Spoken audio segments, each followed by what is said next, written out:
Hi everybody, Ian Bremmer here around your world. In 180 seconds, I have your questions on my phone lined up and we're ready to go. Number one, will Biden's reversal to allow F-16s to Ukraine be a game changer? Well, Putin says it is, says that would absolutely be a line that would be crossed, would be irreversible. Of course, he said that about a bunch of things, and his credibility in response to NATO providing defense to Ukraine has been significantly eroding over the last year. Of course, we also see not just F-16s, we see Ukrainian armored troop carriers suddenly 5 miles deep in Russian territory in Belgorod. The Ukrainians say it wasn't them, but they're very happy to embarrass Putin over that. Look, a lot of things that would have been seen as red lines 6 months ago now are not. Of course, that's good for the Ukrainians, but also does mean that the tail risk dangers of this conflict are also going up. What is holding up a debt ceiling deal?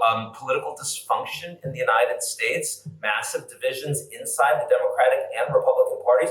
I do think you can get to a deal between Biden and McCarthy, the House Speaker. I don't think that means that McCarthy can get the first deal he gets done through his own caucus. And that not only means there's more negotiation than the time that we presently have allotted, so probably, let's say, a 1 month delay looks likely to me, but also the potential that McCarthy himself has his leadership challenge, which is another problem that you don't need in the middle of this, is rising. So I'm still quite worried about where this all heads. Will the EU's lawsuit against Meta lead to a data sharing agreement with the United States?